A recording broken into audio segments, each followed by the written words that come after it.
Tonight, we present a program entitled Sustainable Schools as part of our series For the Greener Good, Conversations That Will Change the World. No other category of building can claim to house 1 in 5 Americans every day as schools do. Schools house our nation's most precious resource, yet many schools expose children to off-gassing toxins, are built in far-flung locations, and lack sunlight that can create vitamin D deficiencies, among others. And beyond building materials, how do we think about siting our schools so that they can be fully integrated into our communities, that they are in walkable and bikeable neighborhoods? There have been studies that demonstrate a link between better school facilities and test scores. What more data do we need? What are the impediments of building green? We would like to thank our funder for tonight. The For the Greener Good series is presented by the museum's sustainability partner, the Home Depot Foundation, and we would like to thank them for their generous support of this innovative lecture series. Before we begin, I'd like to give one plug for a program next week on Tuesday evening, May 4th. Jeff Speck, co-author with Andreas Dwani of the newly released Smart Growth Manual, will provide a useful and entertaining answer to the question, what is smart growth? So we hope to see you there. Now let me give the quickest introductions to the panelists, and then we'll get right into the discussion. Gregory Henschel, third down, is Senior Research Advisor at the Office of Vocational and Adult Education at the U.S. Department of Education. He specializes in workforce development, education for sustainability and a green economy, career pathways programs, and community colleges. Greg has 25 years experience in education research and program evaluation with intensive work on distance learning, educational technology, higher education finance, student aid, service learning, post-secondary remediation, student assessment, and student transitions. Stephen Turckes is the National Director of the K-12 Educational Facilities Group for Perkins+Will, an international and award-winning architecture firm specializing in the research-based planning and design of innovative and sustainable educational facilities. In his 23-year career, his work is focused on programming, master planning, and implementation of numerous K-12 projects across the nation and abroad. His experience and understanding of the key issues surrounding K-12 facilities have led to numerous presentations at regional and national educational conferences on a broad range of topics, ranging from planning 21st century schools to safety and security to green architecture and its use in school facilities. His projects have been recognized with numerous awards and honors from both the architectural and educational communities. Dr. Howard Frumkin, on the end, is Special Assistant to the Director for Climate Change and Health at the U.S. Centers for Disease Control and Prevention. CDC's climate change program works to identify and understand the adverse health impacts of climate change, ranging from heat waves to infectious diseases, and to prevent or control these impacts. He is an internist, environmental and occupational medicine specialist, and epidemiologist. From 2005 through 2010, he directed the National Center for Environmental Health, an agency for toxic substances and disease registry at the CDC. During his tenure there, he created the Climate Change and Healthy Community Design programs, launched training programs for college students, doctoral students, and postdocs, expanded its biomonitoring and environmental health tracking programs, and launched its national conversations on public health and chemical exposures. Previously, he was the professor and chair of the Department of Environmental and Occupational Health at Emory University's Rowland School of Public Health and professor of medicine at Emory Medical School. He's the author of many books and articles, including Safe and Healthy School Environments, co-edited with Leslie Rubin and Robert Geller, that happens to be available for sale in the museum shop. And our moderator this evening, finally, is Joanne Silberner, who is a health policy correspondent for National Public Radio. It's great to welcome Joanne back again.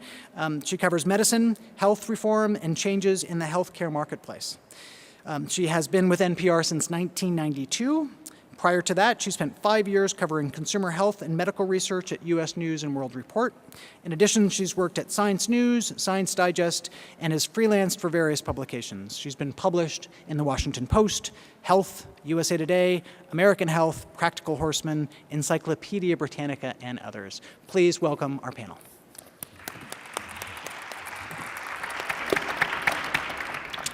Well, thank you all very much for being here tonight, and I'm especially excited about being the moderator because I can get all my questions in, but we do want to turn to you at a couple of points during this, so have your questions ready. And I'm going to actually start with a question for each of the panelists, which is, what makes a school green to you? We'll start with me? We'll start with Steve Turckes. Okay. There's a quote that I'd like to read from the Brundtland Report, which was 1987. It's sort of a broad definition of sustainability, so I'd like to start with that and then maybe head into schools. But it talks about the development that meets the needs of the present without compromising the ability of future generations to meet their own needs.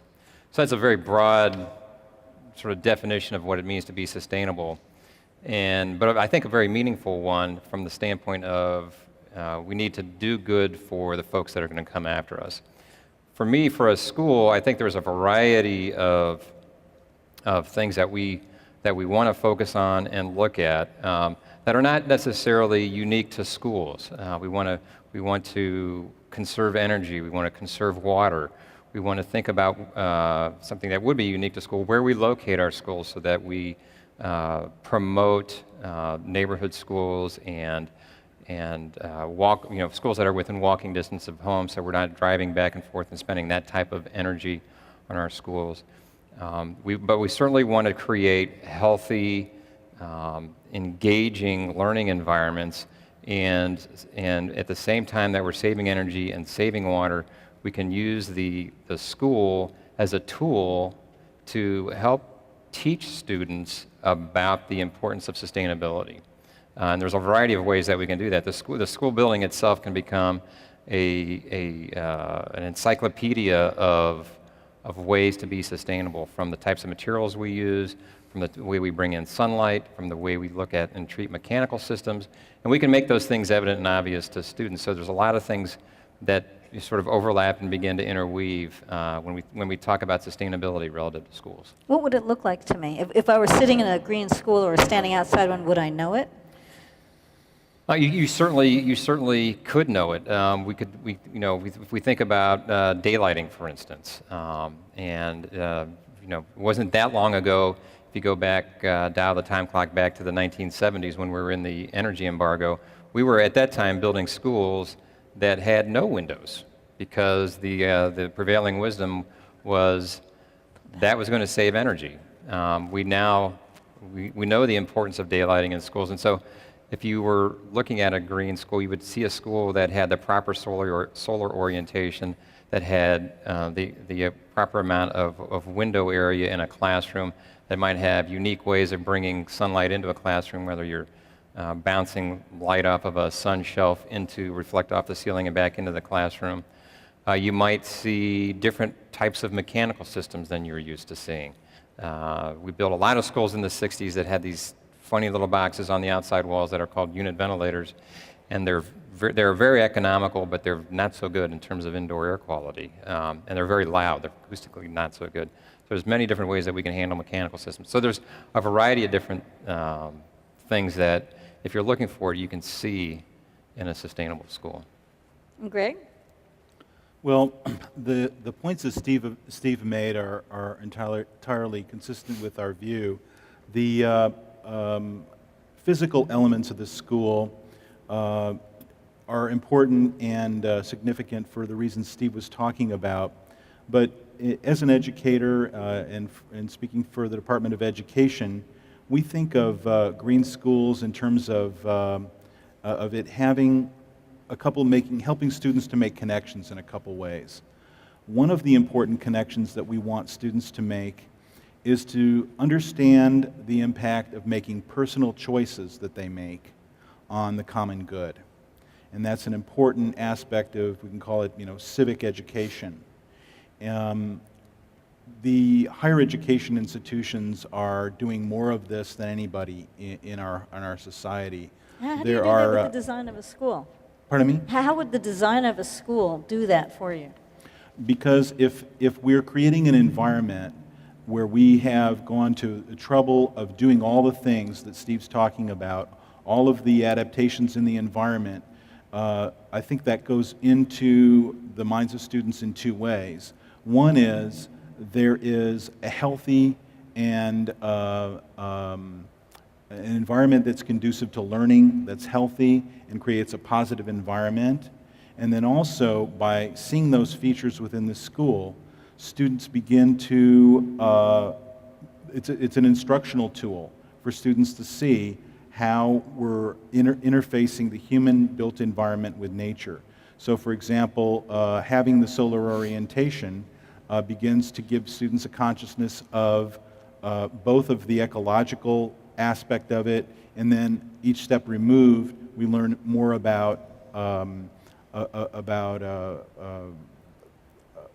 meteorology, we learn more about science, and we learn about how the application of science in technologies in school, in terms of HVAC systems, in terms of all the design features. And by putting that in the school, we say that it's important.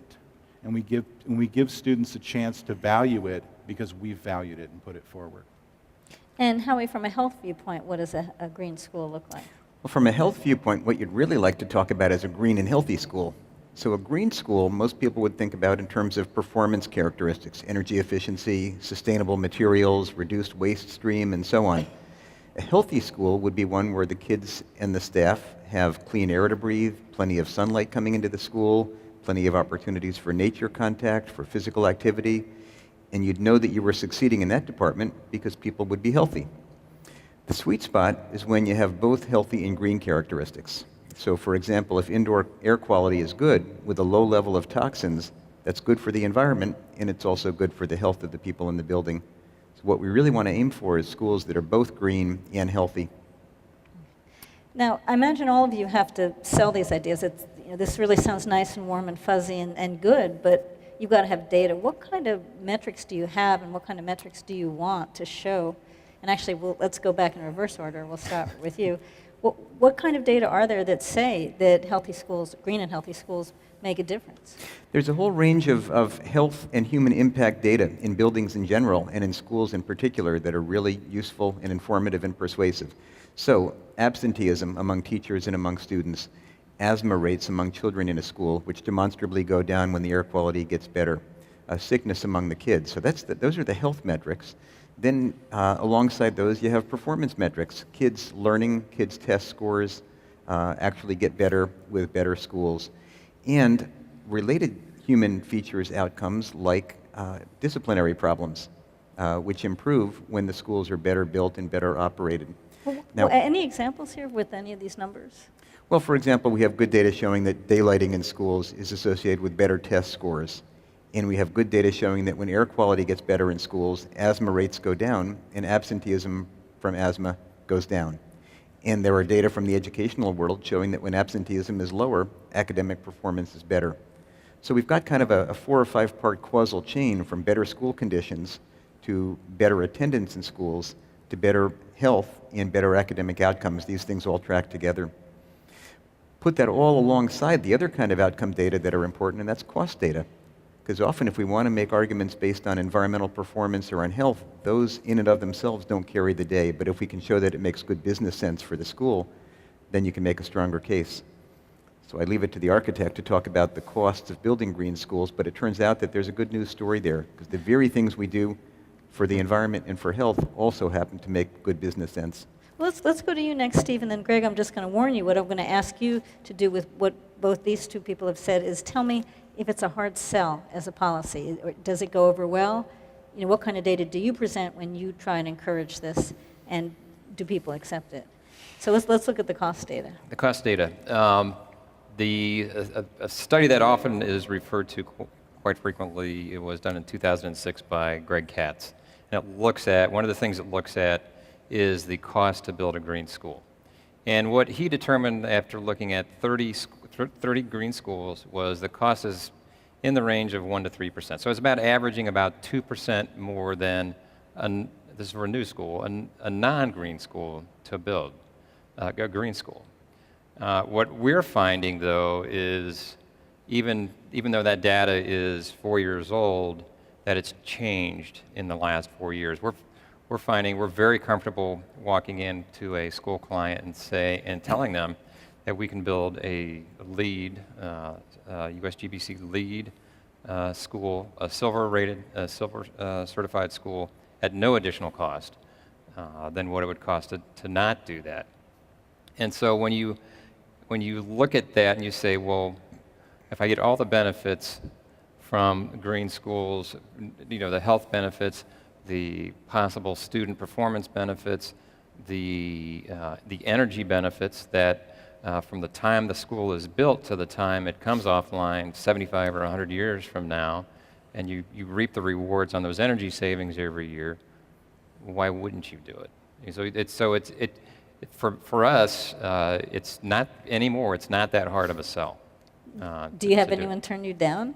We have the only thing we have are clients that may not want to put the LEED plaque on the wall because they don't want to come through the expense of commissioning the building, which is a prerequisite, or some other just for the USGBC to review the building, there's a fee involved. So they're trying to avoid those expenses, but they get the benefits of the LEED building, the LEED sustainably designed school anyway. So Greg, how do metrics and policy interact? Do you have all the numbers you need? And is the policy sell a tough one or an easy one? Well, I think we will know soon, because we know that there are, leave alone green buildings, there's a large portion of the buildings in the United States that are below standards. There was a recent study by GAO that said that 25% or 14 million students in America were attending school in buildings that were below standards or outright dangerous. So we're talking about a problem where you live, for example, those of us who live in Washington, D.C., have heard over the years the many scrambles that have gone on in August to try to remedy buildings just so that they would be legal to put the students in there. We have schools closing in Washington, D.C. It's a great example for what's going on. So it's not a place where we're building a lot of schools. We're closing schools and consolidating schools. And in that situation, talking about green buildings and new buildings isn't, it isn't the relevant conversation. The conversation that we need to focus on in that context is on retrofitting buildings, greening buildings, and that's probably the thing that we could learn most about in these environments, and in particularly in places where we have buildings that are in so much trouble. Maybe we'll get a chance to hear from Steve a little bit more about the retrofit of buildings, and I think that may be of more interest in more jurisdictions.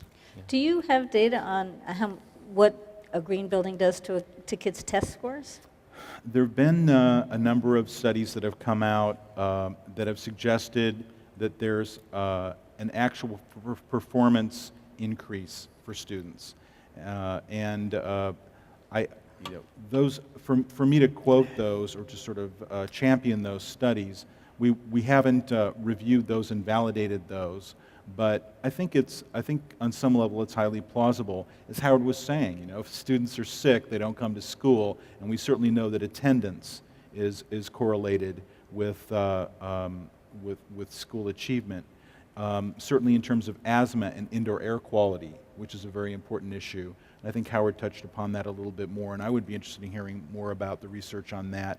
We know that the prevalence of asthma among lower income and lower socioeconomic status students is much higher. We know that people spend, Americans on average spend about 90% of their time in indoor environments. So indoor air quality, asthma, schools, low quality school environments, and attendance, all of that begins to draw a picture.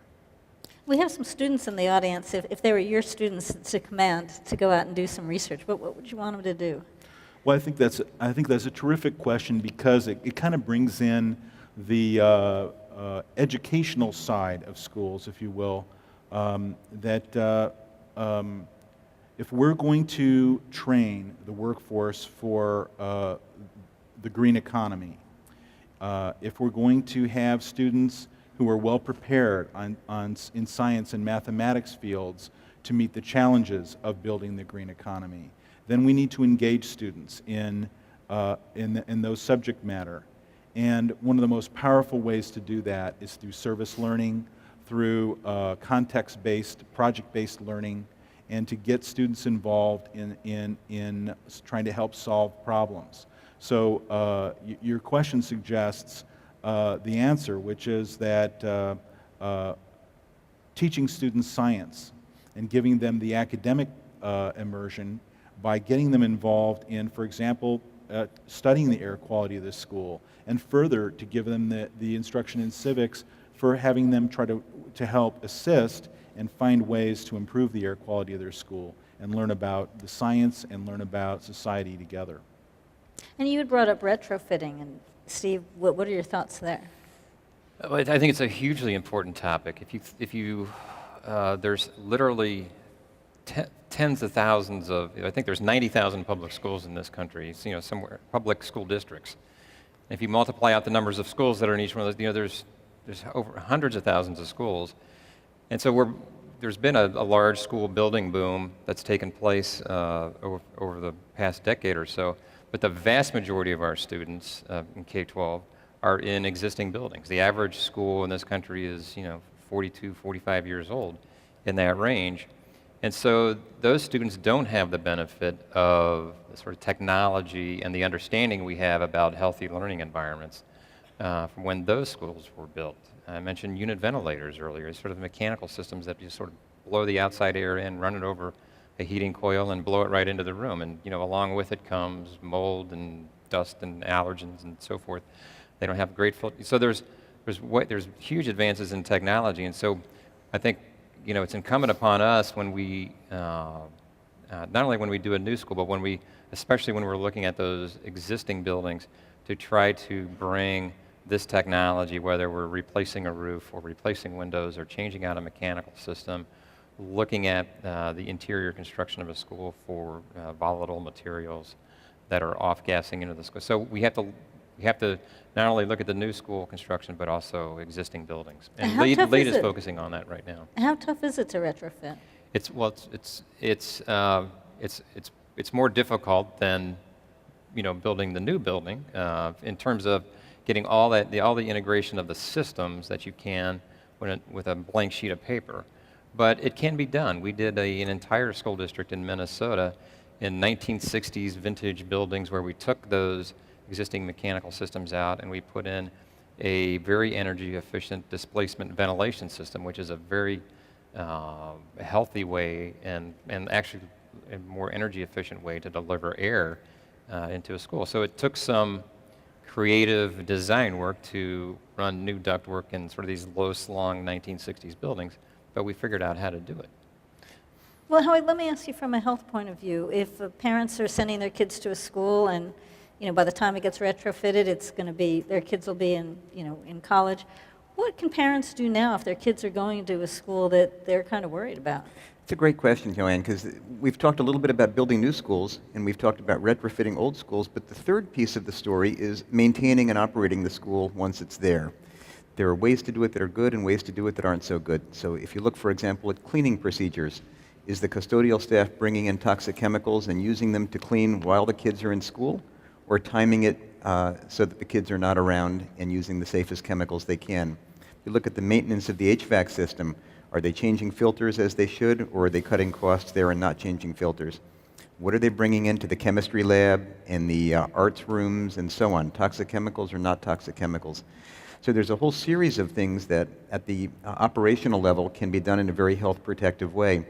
If the school system is facing a tight budget, and what school system isn't, then what's going to happen? Well, custodial staff are laid off, filters are bought less frequency for replacing, chemicals are allowed to sit in storage rooms rather than be thrown out as they should be, and so sloppiness can set in, and that can endanger the health of the children and of the staff in the school.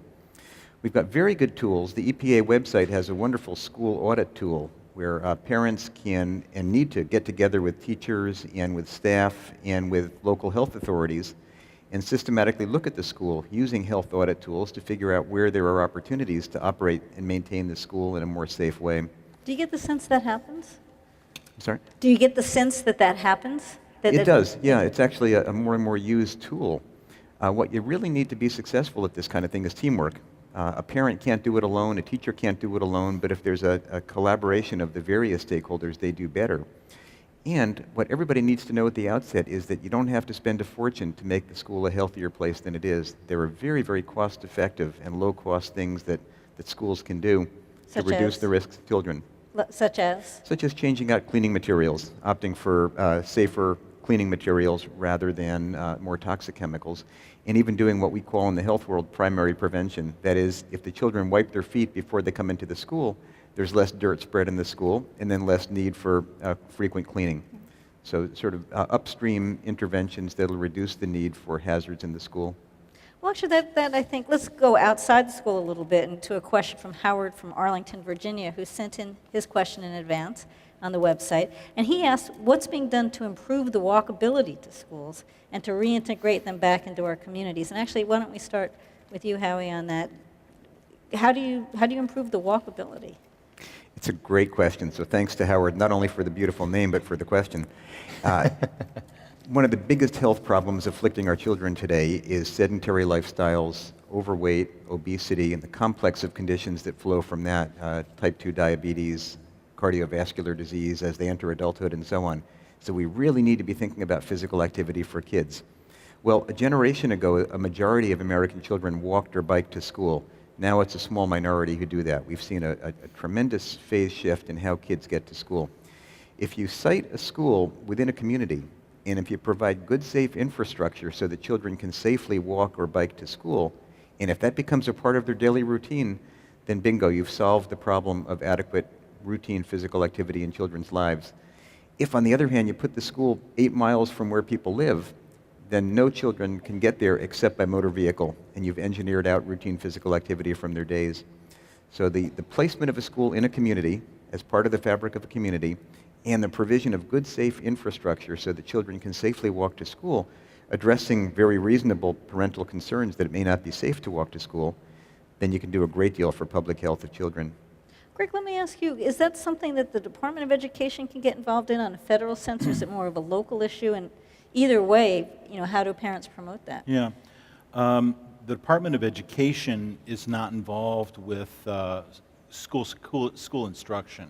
I mean, the whole federal consensus is that education is primarily the responsibility of states, although the federal government did provide some funds for school instruction and language in the law to encourage sustainable building practices and green buildings through the economic stimulus bill that we've seen recently, which was a lot of money went into that.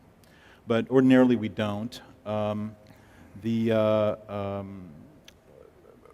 Our interest in this area is wrapped around the entire issue of green schools, and it's about giving students both what we've talked about so far today, the understanding of the importance of building for green systems and green economic development as a value, as we've discussed, but also because this is the economic frontier that we have identified as being critical for economic development and jobs. And so we think for children in elementary and middle school that this message is significantly around developing the consciousness and the importance of, as I was saying earlier, our choices and personal choices and how that affects the society as a whole. And then as we move into secondary and higher education settings, trying to give students an understanding of the tremendous opportunities and wonderful things to be done in the world as they begin to shape their careers, to bring this great transformation to our world and to our economy through green career pathways. We've been talking a lot about students. There are teachers and administrators in the buildings as well. Who wants to talk about them? Well, it's an occupational health problem as well as a child health problem. We have a very large workforce of teachers in the country and of custodians and security guards and office workers and so on. They benefit just as much from good, safe, healthy, wholesome environments as do the children who live in them. And in some ways, they're an easier population to study and to prove the benefits of green, healthy buildings because they have more longevity in the buildings. Children are moving through on a generational basis, but over time, if we green schools, we can look at the workforce and document the benefits of those changes.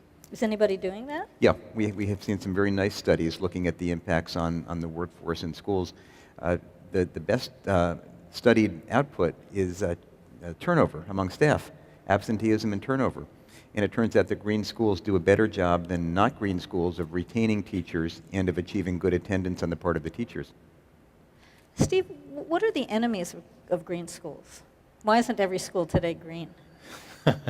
I think part of the answer to that question, I want to say I don't know why because it just seems like a no-brainer to me. But I think there's still sort of a fear of the unknown to a certain extent. There is, I think, to a less degree now, but certainly 5 years ago we would hear quite frequently from contractors or potential clients that it's going to cost 20% more to build a green school than not build a green school. But I think we have enough data now that we can certainly dispel those cost concerns. But I think when you lay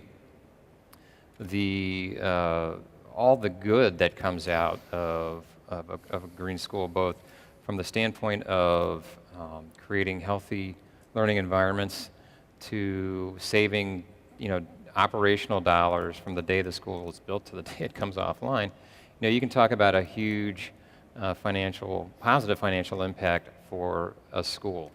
And so I think, there may be some initial hesitation, some concerns. It may be as simple as, well, we just don't want to pay, a commissioning agent to come in and commission the building.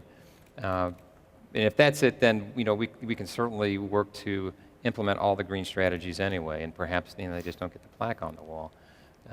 But I see less and less resistance to green schools now.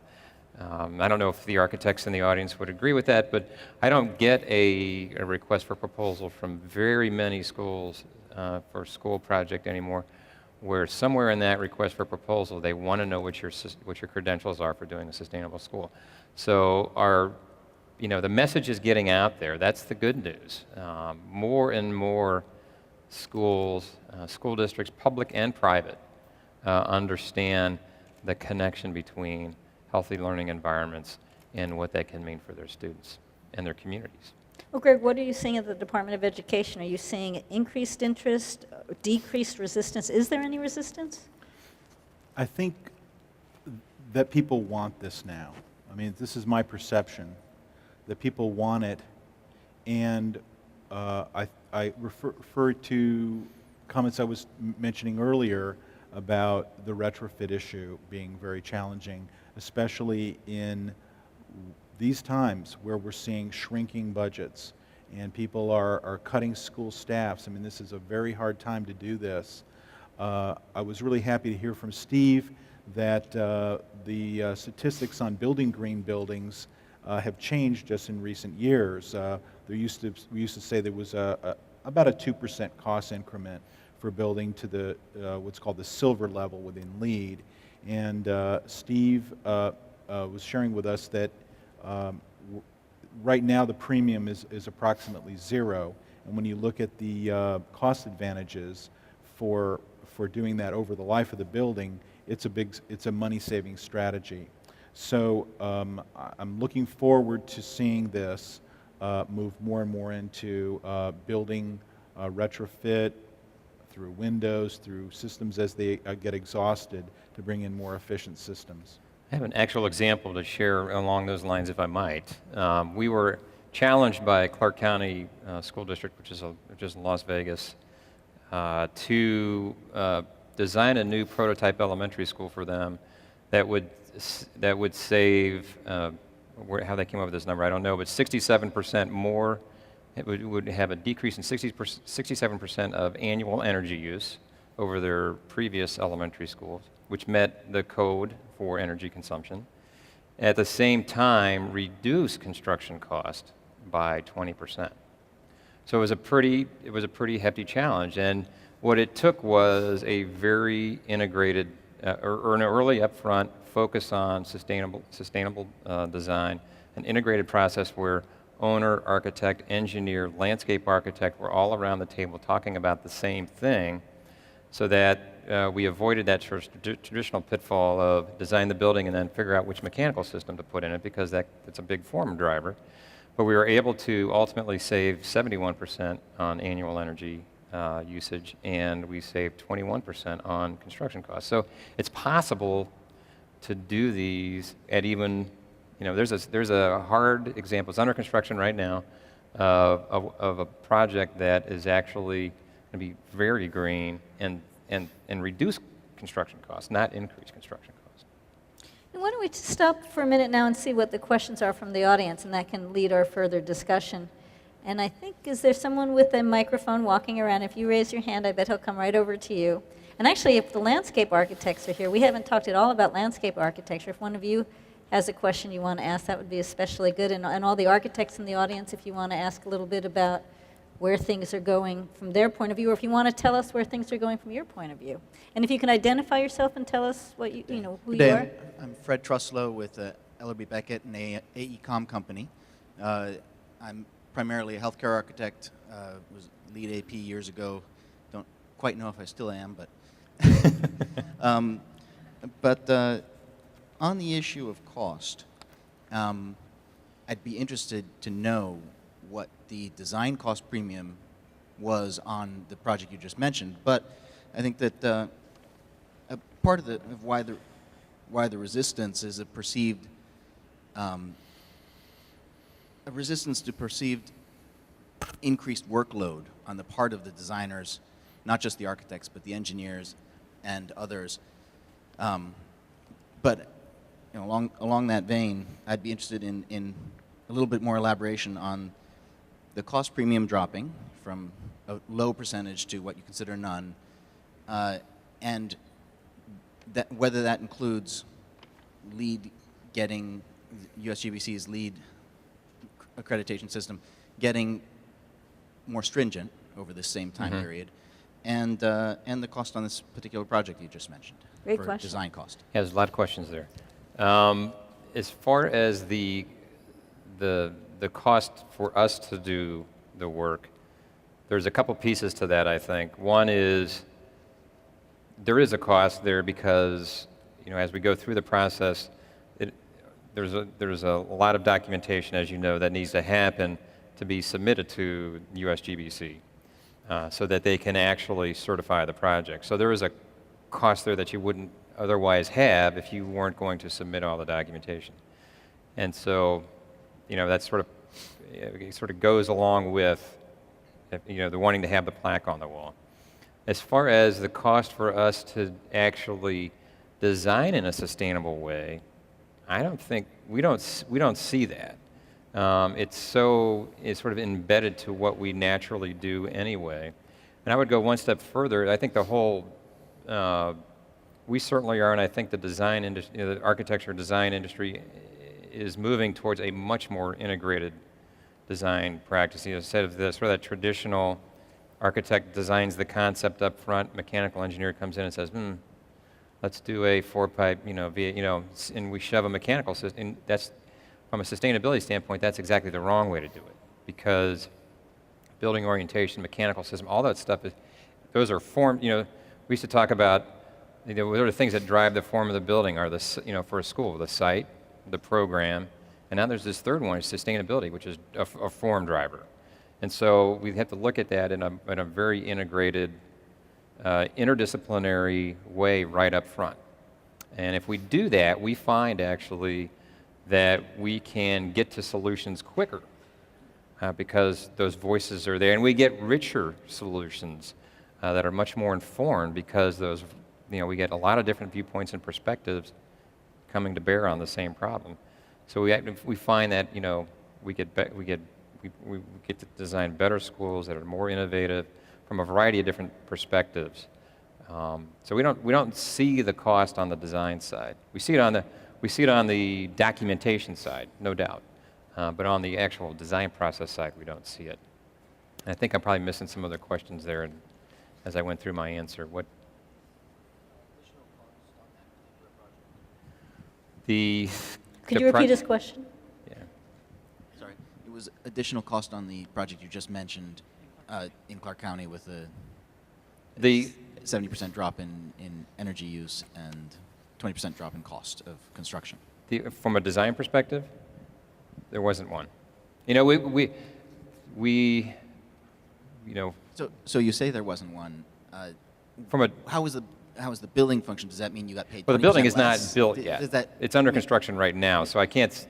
You know, Okay. the actual energy. You know, the energy saving is based on an energy model. Yes. So it hasn't been measured yet. But what I mean is many clients will think of your cost as a percentage of the construction cost, and so does that mean you got paid 20% less to do this? Oh. Well, it just depends on how you set your contract up. So it's just you know, I won't get into the nitty-gritties of that, but you know, we worked it out. Let's put it that way.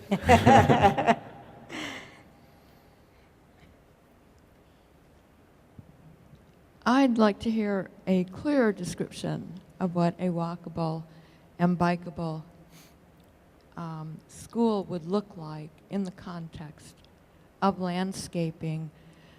But I also need to say that a lot of the projects you described that the kids should be involved in are not going to happen as long as No Child Left Behind is in effect. Someone came here, did a great presentation on a green school, and I asked him, well, how are the kids being integrated into learning about these innovations around them? And he said they're not, because it's not on the test.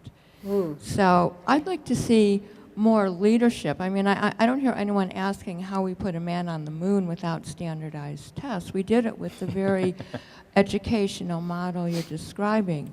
But my other concern is food. And there's something in Congress about a lead school with vending machines selling junk food because it gives money to the PTA to buy things for the school. So I think there needs to be more leadership on what are alternative models. When I grew up, we didn't have vending machines in schools. That would have been unheard of in the Right. 50s. Right. But they had stores, kids learned some entrepreneurial skills, they learned math, and they sold farm fresh food. Now, who was talking before about no child left inside as opposed to no child left behind? Was there legislation? Do you? Yeah, there's a bill went through the House. It's currently in the Senate called the No Child Left Inside Act, and it's a legislation to help support the greening of the schools in a number of ways, and to encourage study that gives kids opportunities to study outdoors and to have an immersion in nature. And it's another one of the policy initiatives that is being studied now that recognizes that people are seeing the need to do, as Steve was talking about, to give kids greater contact with the environment. There have been some studies, the American Society of Pediatrics came out with some strong recommendations to that children need to spend at least an hour a day or more playing in natural environments in contact with nature. And so giving them access to transportation and getting the physical exercises is an important thing there. And so there are a number of things that are beginning to emerge, even in the federal policy arena, to try to find ways to bring that about. No Child Left Inside is one thing that's being studied in Congress. So maybe there's a little bit of leadership and legislation coming along the way. Can you talk a little bit more for the question? Can you talk a little bit more about, and maybe this question is for Howie, about the environments around the school? Then, how do we ensure that they are walkable and bikeable, as well as some of the food sheds that might be outside in the immediate environs of the school? Well, thanks for the question. It's great to remind ourselves that we need to think outside the box being the school building itself, to the environment in which the school is situated. So what does a walkable community look like in the sense of allowing kids to walk to school? Well, you've got connectivity in the street network, so that instead of the sort of conventional loop and lollipop, cul-de-sac-based serpentine subdivisions that we're also accustomed to seeing, paths or even grid-like streets that allow relatively straight shots from the neighborhoods in which children live to the school. Then you've got traffic calming mechanisms in place in the street network in the vicinity of the school. And that can range from speed bumps to slower speed limits to bulb outs on the curbs and so on, so that traffic is kept moving slowly. Kids are kept separated from traffic. Traffic is kept moving slowly. Kids are kept very visible to drivers through the placement of crosswalks and so on. Good intersection engineering makes it safe to cross the streets. And even on the school grounds, we'll never eliminate traffic altogether, but there needs to be a separation of children from where the carpool lane is and from where the driving is so that they can safely arrive at the school, cross the school grounds, and get into the school building. So it's a combination of infrastructure design, sidewalks, paths, and street management, and programmatic initiatives like lower speed limits. You can superimpose on all of that programs such as the Safe Routes to Schools programs, walking school buses, and so on, where parents in the community can actually chaperone kids on schedule as pedestrian trains move from homes to schools. So it's really a multifaceted set of initiatives, both built environment and then behavioral and policy interventions superimposed on the built environment. Scott raised a great question of another environmental or ambient feature of schools, and that is the food environment. So this is an issue within the school. If you have a bank of junk food machines in the school, that sends a certain message to children. And if you vend instead fresh fruits and vegetables, if you vend water instead of high fructose corn syrup enriched sweet drinks, very different signal for the kids. And then in the neighborhoods around the school, this really is a built environment issue. What kinds of commercial opportunities do the kids find when they leave the school and cross the street? If they find a dense concentration of junk food stores or of fast food establishments, that's likely to be what they'll eat. In fact, we have good data that in schools that are surrounded by fast food establishments, the kids eat more fast food. Duh. So zoning regulations to regulate the kinds of food that are presented and made readily available to children when they leave the school are an important feature. And really, that sort of land use control very much fits into the domain of built environment practices, in this case, the food environment. More audience questions? We'll take two more, and then we're going to come back to the panel. I had a question about retrofits. My name is Diana. I came down here from Baltimore, actually. I'm a lead consultant. I also spent 12 years as a science teacher and science department chair in the public schools. And I'm a co-chair of the USGBC Maryland Chapter Schools Committee. So I've read a lot of the studies that you've mentioned. And my question was about retrofits. So we're trying to do some work in Baltimore City with some of the older schools. And one of the big stumbling blocks is that the pots of money that public construction comes from and the pots of money where operations and maintenance comes from are two separate and distinct pots of money.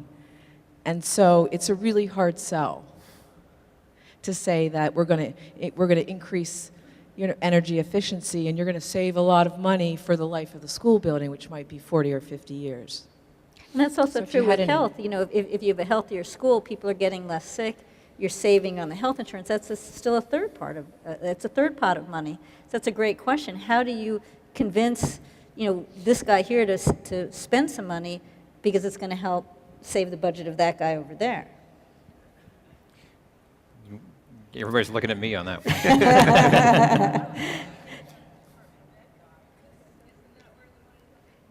Okay. Well, We're going to give it to the Department of Ed guy okay. because, as you point out, that's where the money Okay. comes from.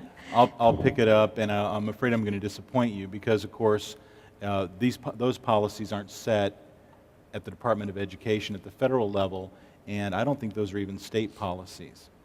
So those are budgeting policies, and it seems like you've found an important insight into the way the budget is structured. It was perhaps unintentionally structured to create this lack of direct coordination between school construction and the maintenance side and operating the schools. So I wish you luck addressing that issue. I don't think Baltimore wants the Department of Education to say anything about it. Can I ask a question back? Is the decision whether to renovate or change out a mechanical system, is that the question, or is the question, we know we're going to do that, it's just how are we going to do that? Well, you can't use that as a selling point. So that, you know, if you could take that money that you save in energy efficiency and it could be used toward other projects that were in the green, you know, promoting green schools, that would be a great thing. But what usually happens is that money gets taken away. So if you save energy, the next year, oh, our energy costs have gone down. We don't need as much money in our energy and operations budget, in our operations and maintenance budget. So just finding a way to bridge the two is what I was wondering, because they're connected, whether it's in a retrofitted school or a new school. Sure. I mean, I appreciate what you're saying, that money exists in different pockets, you know, and school districts, I believe, have the ability to take the money, out of this pocket and stick it in this pocket if they want to. It may take the action of the school board to take it out of that pocket and put it in this one, but I've seen districts do that in the past.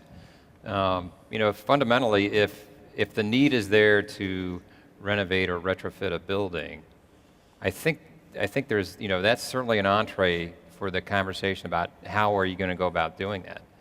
And from my perspective, why not?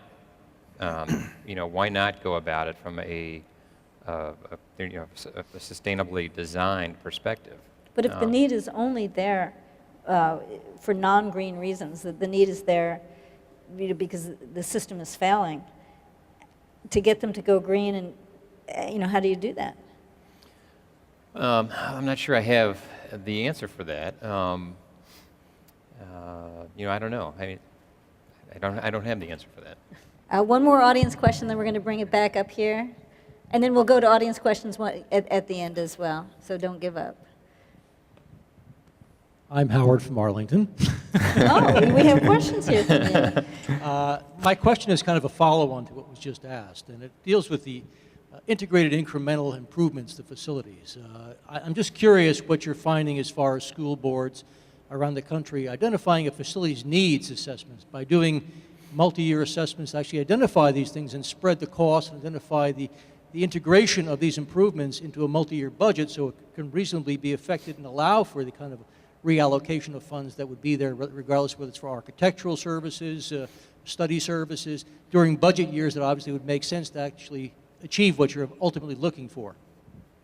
Yeah, I see it quite often, frankly. You know, districts that have a 10-year rolling plan, and every year that you know, the assessments are updated for each building so that they know they can project, and if they're really good at it, they've got it in a database so they can slice and dice the information any number of different ways. They can look at all their roofs in their school district and they can know 4 years from now this is what we need to do with roof replacements. So I do see districts doing that. You know, at least, certainly the districts that are, you know, a bit more sophisticated and understand that, you know, the real investment that facilities represent for them. You know, larger districts for sure. When you get, you know, there's some very, very small districts, you know, very small districts in this country, and for them it may not be such a huge issue. But when you're dealing with, you know, a district the size of Charleston County, South Carolina, that's got 60,000 students in it, they've got a lot of square footage under roof, and so that's data that's critical for them just to be able to plan, you know, reasonably well, and you know, and be good stewards of the public's money. Actually, we got a question beforehand from Liz from Arlington, Virginia. Specifically, you mentioned roofs. Specifically about roofs, she wants to know: are you putting green roofs on the schools you're designing? We try to, and we have. The answer is yes, we have. We've got a really nice project down outside of Atlanta that's got a green roof on it. There's a public school example for an elementary school, actually, in Atlanta that is accessible by, it's protected, but it's accessible by elementary school kids. There are rain barrels setting up on that roof from a higher roof that brings rainwater down into the barrels. The kids fill up sprinkling cans out of the rain barrels and take it out and water the garden. So it's part and parcel of their curriculum to go out and do that. So we have had success. There is, that said, there is hesitancy. That's sort of one of those, gee, that's kind of an unfamiliar thing. Do I have to take a lawnmower up there on my roof and and cut that stuff? But I think, which is it's a question we get every time, just about. And the answer is? The answer is no. The answer is no. You don't have to do that. But there are, as more information has become available on green roof technology, more and more clients are, and more examples are out there. Public school districts especially want to make typically safe choices, and so the more people that are on board and have done it, then it looks safer to them. Yeah. And so we're seeing more clients actually, at least willing to talk about it. Howie, let me ask you a question, a health question that hasn't come up yet, and that's about toxins in the school. How big an issue is that? Are there a lot of schools with a lot of toxins? Is it just one here, one there? We don't have good data.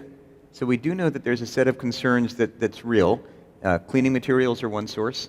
The toxins that are used as part of instructional or educational activities in science classrooms, in arts classrooms, in shop, and so on.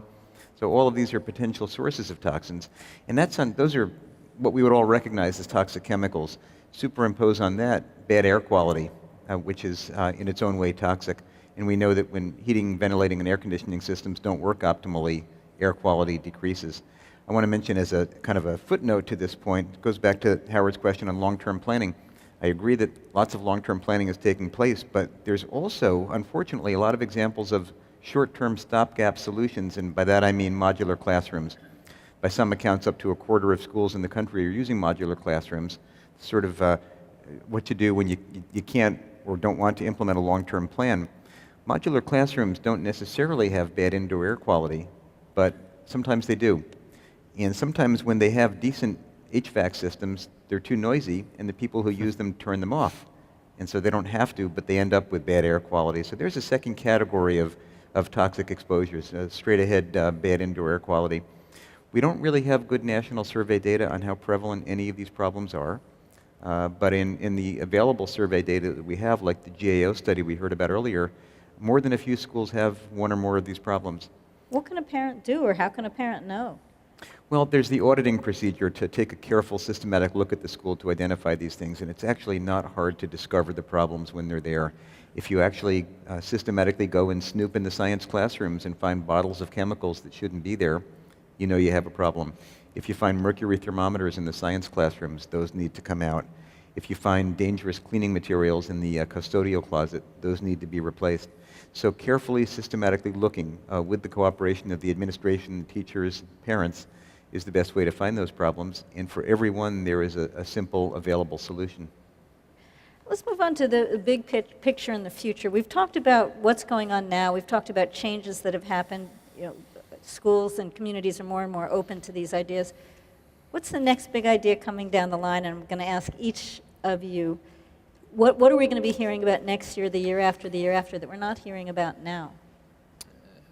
You want to go this way? We'll start with you. Okay. There's certainly a lot of conversation about, in my industry, about sustainability in general. There's certainly a lot of conversation about climate change. I think we're seeing more and more conversation happening about where we need to get to from a building industry perspective and an energy usage perspective. And so where I'm heading with that is, we need to be, there's a nice the 2030 initiative, it's sort of be carbon neutral with our buildings by 2030 and to be net zero energy use. And so that's where ultimately, I don't know if that's the next big thing, but that's where we need to get to, given the amount of energy that buildings consume in the United States, and given the fact that in the United States we consume, we represent 5% of the world's population, but we consume 25% of the world's resources. So we're the worst offenders. So we've got a long way to go to improve the way we deal with the built environment. And so I see, getting to carbon neutrality zero carbon emissions with our buildings and getting to net zero. And that's going to take a lot of, I think, innovative technologies and a real hard look at renewable energy sources to get us there, but it's where we need to get to.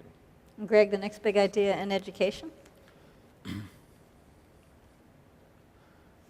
The schools and the country as a whole has been looking for ideas that are real game changers in the education achievement area. And this whole development of consciousness about sustainability and about the green economy is providing an opportunity to help bring on some changes that have a lot of potential for changing the way we think of schools and the way education's delivered. The exciting and innovative models have emerged of giving students deep immersion in curricular material around the mission of sustainability and helping to put students in career pathways for green economy, for sustainability. And that's not entirely new. We've had something for a long time that used to be called vocational education, and it was conceived of as where students go when they're not, quote, college material. And what we're beginning to see now in some places is our career programs where the students with the highest academic achievement are going into those. Not traditional academic college prep curricula as we know it, but instead, for example, there's a program in Colorado around where in the area, district where there's a lot of mines, where secondary school students are working with their higher education peers side by side in robotics courses, and the students are getting all of their academic fundamentals while training for careers in robotics. And the resistance for that comes from people seeing, oh, well, I don't want to track my students into that. And the difficulty of the message is, if you give students an early specialization, a sort of a major starting in 9th grade, it doesn't lock them in. And a lot of the studies have shown that students might major in something in high school, and when they go to college, they often drop that and go to something else. So it's about early career exploration, and it's about changing pedagogy in some ways around project-based learning. And it's about establishing strong career pathways that begin to move students into post-secondary education, into higher education programs that never thought that they were going to college. Secretary Duncan and President Obama have been talking about at least 1 year of post-secondary education for everyone. And that makes a lot more sense to a lot of people in the country than saying everyone should go to college, because so many people know that that doesn't make sense in their communities and for the jobs and careers that are available to them. But instead, to have people go for high skill in high demand areas for strong employment outcomes and strong earnings in dealing with the challenges that we're seeing in the economy. And now that's beginning. I think that, so the next thing is for that to become, that those kind of career options become opportunities for students who might not otherwise stay in school or transition to post-secondary education. And at the heart of that, in many places, is this push for sustainability and for the greening of the economy. And often that can start with the built environment in schools to start creating a consciousness about that. And there's some money for that. Yeah. Which Yeah, is- there's, you know, the money for career and technical education is coming forward. I mean, in the federal government, we have the Perkins Act, which is a block grant program. But these career pathways programs engage the community. To do that right, you can't have a biotech program without involving the biotech firms. You can't have a healthcare pathway program without successfully engaging hospitals and the medical care. So it's about bringing the community in and engaging students in real things. So some of it's about money, because there needs to be some leadership, and that somebody has to take that on to make it happen. But so much about it is about making use of resources in the community. And health-wise, what's the next big idea in health and the greening of schools? Well, I'm going to build on what Steve and Greg just said. We've heard about two next big ideas in the last couple of answers. Sustainable green design of schools and communities is one big idea. Bringing sustainability and environmental friendliness into pedagogy is one next big thing. And kids who are in green schools will learn about green economy and green performance. Those are both great things. But something else big just happened, and that's health reform. And health reform has in it a very important part that has to do with prevention, with the primary prevention of illnesses and with healthier lifestyles. We need to promote those, and we as a nation will be learning how to do that, thanks in part to health reform. The really big thing is if we can marry these all together. I dream of a day when a community or when a school board sits down to do its design and planning, the health professionals in the community are part of that discussion, so that the design takes place in ways that are environmentally friendly and economically sensible and healthy. Because really the sweet spot that we want to get to as a country is to be green and sustainable and to be healthy and wholesome, and to figure out the ways to do all of those together. Coming back to the present, to the way things are today, are schools in poorer areas being left out, or are they being included? And what's happening right now, here and now? Do you get a sense that the poorer communities are being left out? They have bigger things to worry about, or are they getting into this as well? Wants to start? In terms of the buildings, or All of it, in terms of the learning about it, in terms of building about it, in terms of measuring health and other benefits from it. Are the poorer communities involved, and if not, is there a way to get them involved?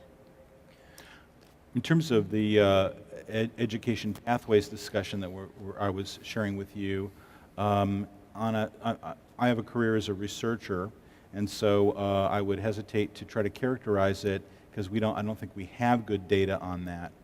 But we have a lot of anecdotes, we have a lot of information, and there are some outstanding programs in the country that are working with students in low-income areas and giving them critical, very innovative programs. I wouldn't be surprised if more of those were available where the resources were more rich. But the key element is educators with a vision and strong leadership, and that can certainly happen anywhere and does happen in a lot of places. And the two of you agree that Yeah. there is activity? There's activity. I think you can find examples around the country. I mean, I'm from Chicago. Chicago Public Schools for a number of years now has had a large building program, not just new buildings, but renovating and retrofitting existing buildings. New York City is another example. Atlanta, another example. So you can find examples in urban school districts where you could argue that they probably have the oldest, in many cases, the oldest building stock, given the age of those communities. Inner city schools. Many schools date back to the turn of the last century in some of our urban areas. And so there are, a myriad of issues there, but you can find certainly, urban inner city schools that are being addressed. And Howie, from a health standpoint, do you get the feeling that lower income communities are being left out, or are they being included? Well, I think communities with lower tax bases have less money to put into their schools. And what's especially important about that is that the children who are going to those schools are vulnerable children in lots of other ways that have nothing to do with school design, but that are compounded by problems with the school environment. So if children live in neighborhoods that aren't safe for them, or if they have parents with economic hardship and stress in the household, those factors undermine the children's health, well-being, and educational achievement.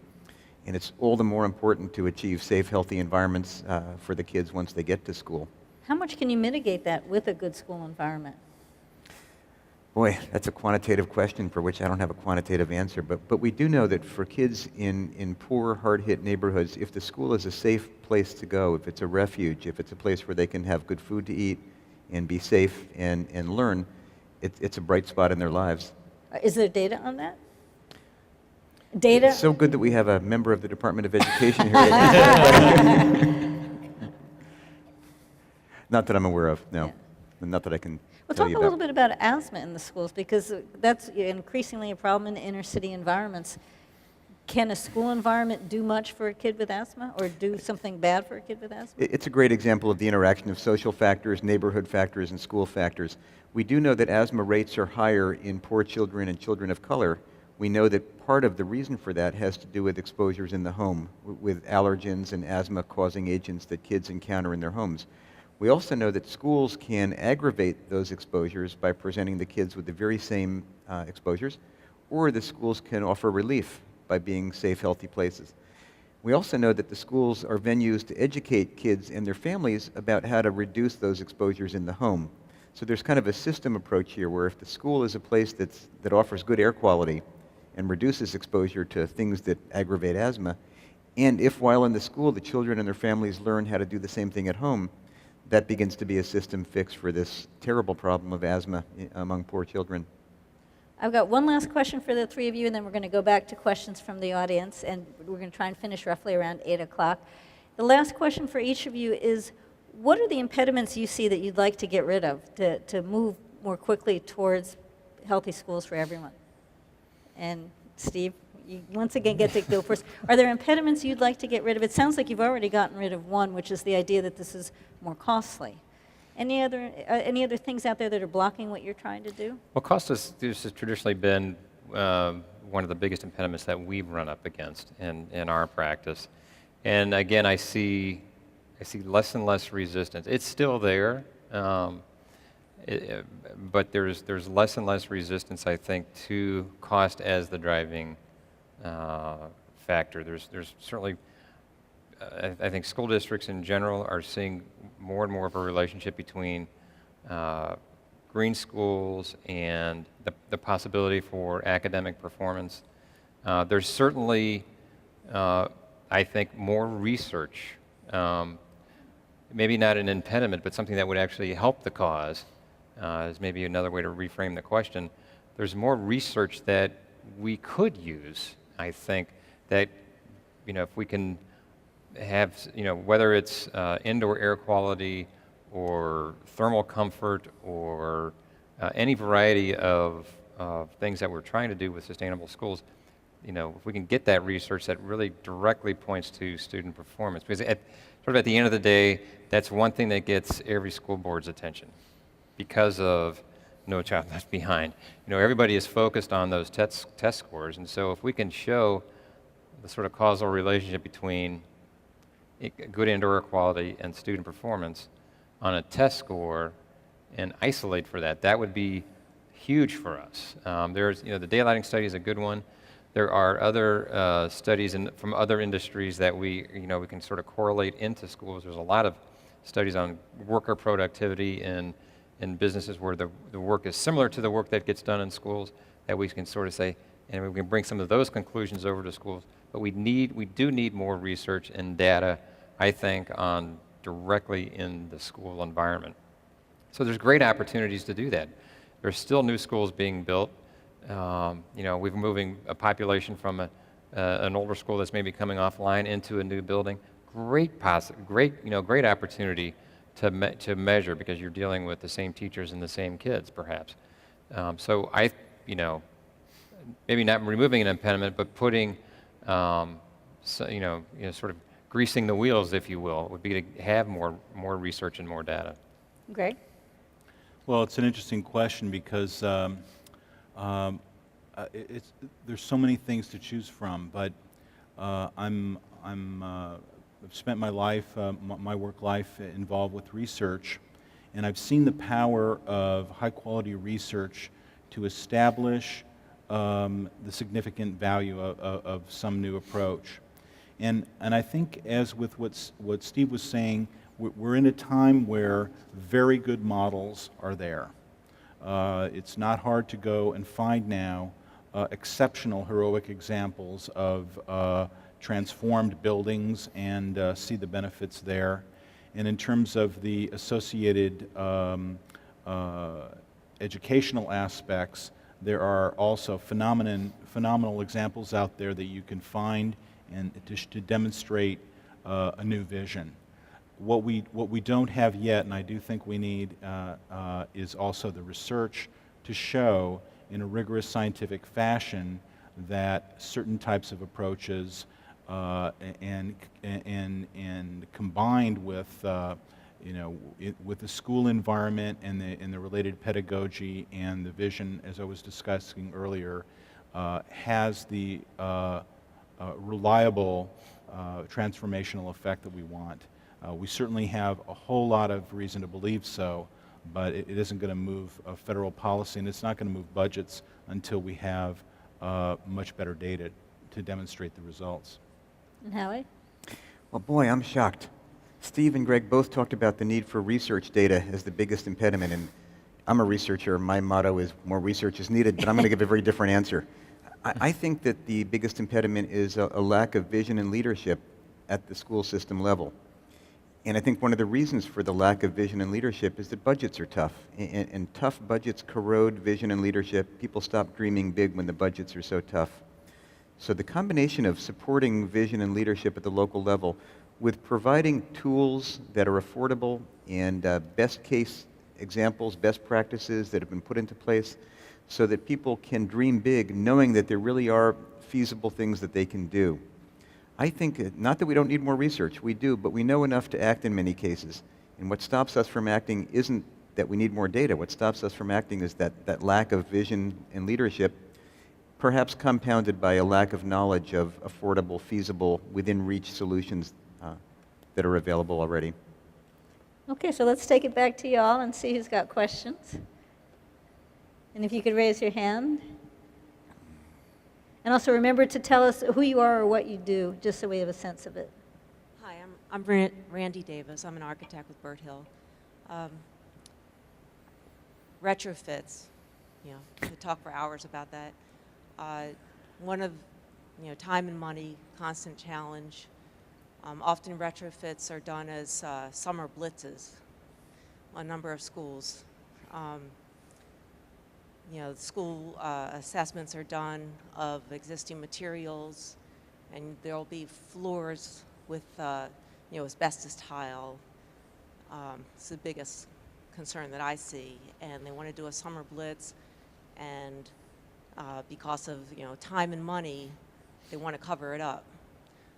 And I want to know, in your practice, what you've been able to do to, I think a lot of this is education, educating the client. I mean, we do that in so many different, types of projects, but in sustainability especially.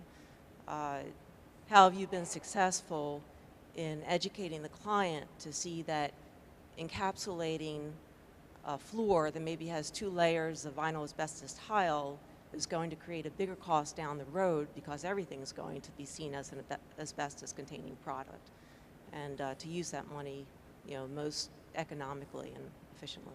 That sounds like a question for you. It does sound like one for me.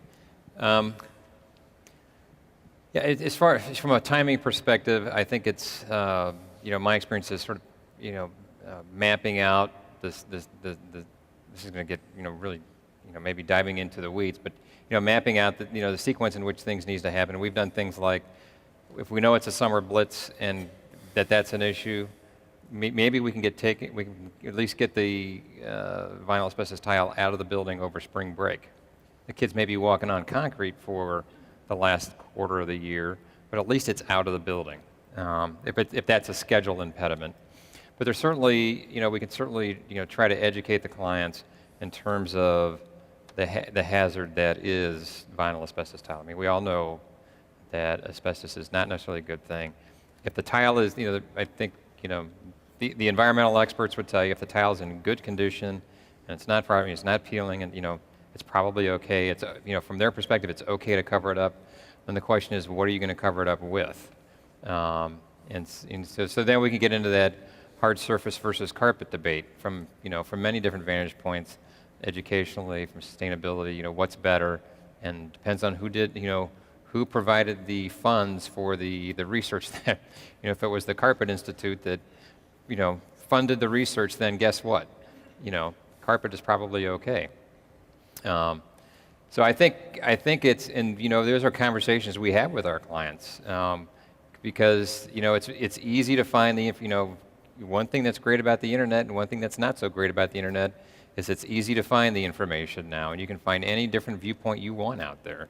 So we have to work with our clients to educate them on when they bring us the research and say, I found this, I found this, I found this, to really sort of sit down and look at that and say, okay, but let's look at something as mundane as who funded that research, because often that's going to influence the answer. So I'm afraid I don't have a really great answer for you, but it's a continual education process with clients to have them appreciate and understand the choices that they're making. May save some short-term dollars, but down the road there may be a price that they're going to have to pay. And the best we can do is show them what those choices are. Ultimately, they're going to have to be responsible for making the decision. Another question? Oh, come on. I'm waiting for the landscape guys to ask some questions. Oh, here's one. I'm a federal employee and a planner, but I'm really asking about this as a mother. I used to go into the schools to talk about master gardening and talk about how the tree should not be mulched up to the trunk of the tree. And, it was a leadership problem. I could talk to many people about not doing that kind of maintenance to a tree, but it was always, oh, you got to take it to the school board. Well, my kids are out of the school system, and I never managed to convince anyone to mulch the trees properly. But I actually have a real question, and that is, are schools doing sediment controls on their parking lots? Do you see schools doing that now? Are they less afraid of those ditches? Yeah, there's we've done quite a few projects where we've implemented sediment control. It may take a couple of different forms, whether it's a quality pond. We have something we've called a quality pond that sort of filters out stuff before it maybe gets back into the or leaving the site via stormwater runoff, to bioswales, to a variety of different things to catch that water so it's not running off site into the municipal storm system. But you also brought up a good point, in terms of trying to work at a local level, very grassroots, with your schools. And I'll tell you, in my personal experience in my community back in Chicago, I live in a near west side Chicago suburb. It was a group of mothers who started a very grassroots campaign in our school district to get rid of, to have the district stop fertilizing lawns in the district with chemicals, and to stop using cleaning supplies in our schools that were toxic. And it was a very grassroots approach. And I'll tell you what, the district listened and they stopped doing it. So, don't get in the, I was at a conference a week ago on safety and security in schools, and somebody made the very wise observation, don't get in the way of an angry mother when it comes to dealing with their kids, because guess what, you're going to lose that one. I see a question back there. And then I think this will be the last question. Okay. My name is Mark Bishop. I work with Healthy Schools Campaign, and it's an organization that works on policies and programs for healthier environments and nutrition in schools. Thank you for this discussion. It's really interesting. I just have a quick question. When you design a school that is a LEED certified or not certified building, when you build a school that's a LEED certified or not certified building, when you're done with the project, how many of them are continuing on with the proper maintenance and operations and with potentially a LEED for existing building program? It's a good question, and I don't have a good answer for it, other than to tell you it's a recognized problem that we need. It's nice to say that we've designed it this way, but where the rubber meets the road is how's the building being used and how much energy is it really saving. And so there's a whole other piece of this puzzle that comes after the building is occupied that we need to go back a year later and ask those questions. Do those post-occupancy evaluations. And so, I think it brings up a good point, and LEED is actually looking at that. Well, that brings us almost to an end. I want to see if Scott wants to say a little something about where you can get more information after this event, because I know he's been listening very carefully to hear the resources that are being mentioned up here. Do you want to say a little bit about how people can find out more after the event? We will be posting the video of this online within about a week, and along with that, we'll be posting some more resources, some of the studies that they've been mentioning, as well as links to many of the comments they've been talking about. So we encourage you to go back to nbm.org. Terrific. Hey, thank you all for coming. I think it's been a great evening.